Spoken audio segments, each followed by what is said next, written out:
85 পদের নিয়োগ বিজ্ঞপ্তি প্রকাশ হয়েছে জাতীয় জনসংখ্যা গবেষণা ও প্রশিক্ষণ ইনস্টিটিউট থেকে। চলুন দেখে নেওয়া যাক আজকের এই নিয়োগ বিজ্ঞপ্তি সম্পর্কে। এ হচ্ছে নিয়োগ বিজ্ঞপ্তি।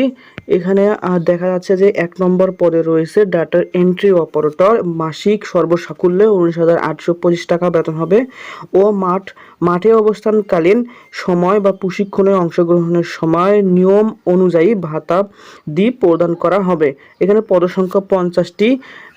যোগ্যতা ও অভিজ্ঞতা হচ্ছে শিক্ষাগত যোগ্যতা যে কোনো স্বীকৃত বিশ্ববিদ্যালয় হতে স্নাতক ডিগ্রি, গবেষণা সংক্রান্ত ডাটা এন্ট্রি কাজে অভিজ্ঞতা থাকতে হবে। আবেদনকারী প্রার্থীর মধ্যে থেকে যোগ্যতা ও দক্ষতা ও অভিজ্ঞতা অনুযায়ী প্যানেল তৈরি করা হবে।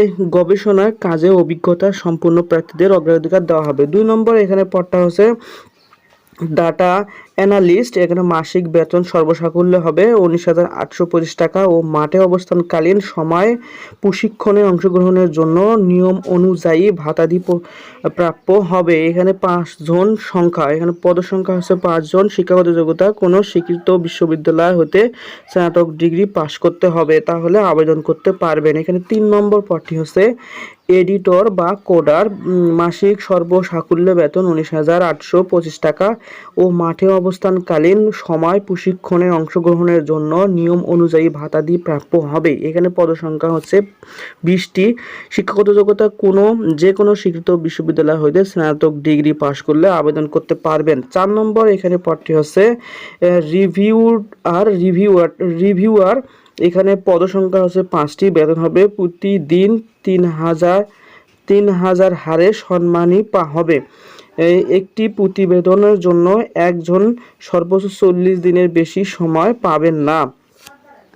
এখানে শিক্ষাগত যোগ্যতা প্রথম শ্রেণী বা সমপর্যায়ে কর্মকর্তা অথবা কোনো বিশ্ববিদ্যালয়ের শিক্ষকতার নিয়োজিত থাকার ব্যক্তি আবেদন করতে পারবে।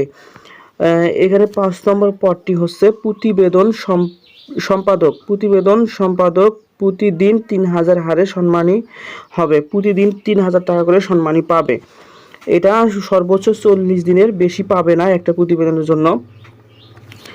পদসংখ্যা হচ্ছে 5টি। কোনো প্রথম শ্রেণী বা সমপর্যায়ে কর্মকর্তা অথবা কোনো বিশ্ববিদ্যালয়ে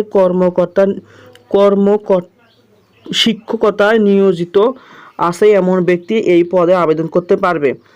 আগ্রহী প্রার্থীগণ আগামী 10ই সেপ্টেম্বর 2026 তারিখ বৃহস্পতিবার সকাল 11টা ঘটিকায় নিকট প্রধান কার্যালয় 13/1 শেখ সাহেব বাজার, আজিমপুর, ঢাকা 1205 এ সশরীরে উপস্থিত হয়ে সাক্ষাৎকারে অংশগ্রহণ করতে হবে।